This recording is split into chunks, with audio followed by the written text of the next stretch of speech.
Hey everyone, it's a Tuesday with DNB Academy, and in today's video I'm going to be showing you how to recreate the famous Jonny L Piper bass. So I'm going to be showing you how to make this bass on Serum, and if you're enjoying these videos, don't forget to hit like and subscribe, and hit the bell icon to get notifications for our next uploads. So without further ado, let's get into the program. So before we get into the recreation, I want to show you guys the original tune so you guys know what that sounds like.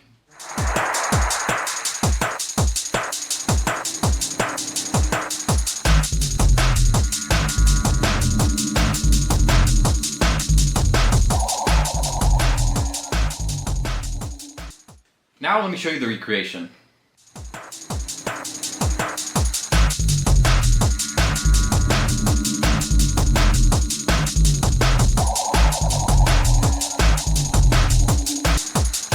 Alright, cool. So the bass is actually pretty simple. It's just two sine waves that are being detuned, and we're playing around with the filter and the envelope to give it that exact movement from the song. So in order to recreate the bass, you're just going to have to start with a simple sine wave. Jonny L kept it stripped back, so the magic kind of comes from the post-processing. And if you check the release date of this tune, it's actually quite an old tune. So at this time when the tune was released, and it's pretty obvious that he was using hardware to actually produce this bass. So let's go ahead and open a fresh instance of Serum, and I'll show you guys how I made this bass. Alright, so now that you got a fresh Serum, the first thing I want to do is choose Analog BD Sine Wave from the drop-down menu. And we're going to add around 16 voices to the sine wave. We also want a analog BD sine wave on oscillator B, and we're going to turn on the filter so that it affects oscillator A and B. Then you want to place envelope 1 onto the filter, and then make it have a smooth attack and a short decay. This is what's giving it that like one-shot type of movement. So you can set the decay to around 81 milliseconds and the release to around 181 milliseconds. Let's see how that sounds like now. So we're almost there. The bass isn't too complicated. It just kind of depends on the harmonics that you're trying to get out of the sine waves.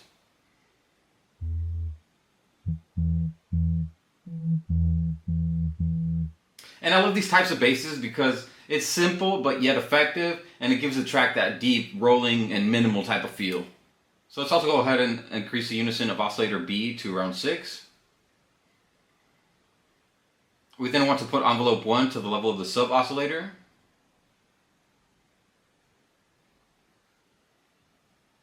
And let's open the effects tab and open some distortion. So around 40% is alright.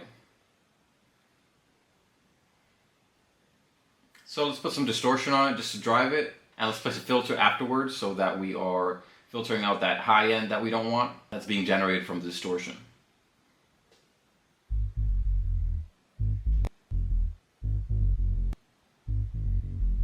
Alright, sounds good. The only thing that's missing is that we must increase an octave on the first oscillator and also add 7 semitones to oscillator B. So let's just try minus 16 or 17 on both of them.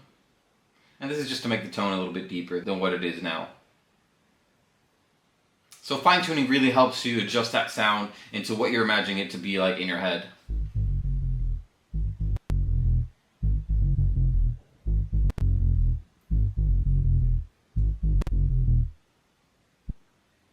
Let's go back into the effects tab now. And let's modify the distortion here. And now let's listen back.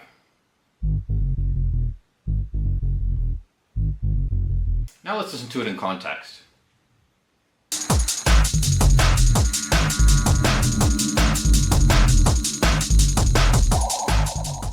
So as you can hear, it's already pretty close. The next thing that we're going to do is I'm going to add some wave stripper on it to saturate it and drive the sound a little bit more. So just a mellow curve will work for you. And this is a really good tool to making any sound kind of be more present in the mix.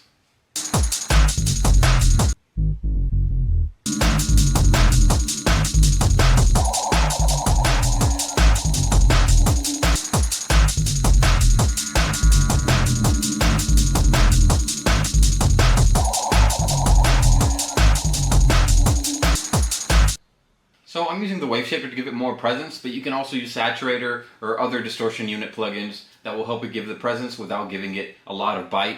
Nowadays, it's really easy to get carried away with the distortion, but with this bass, that isn't the case. We just want something light and just some subtle drive on the sound. And as you can hear, all we're doing is kind of playing around with the envelope and the filter of the sound, and this is how we're generating the same movement that is on the Jonny L Piper tune.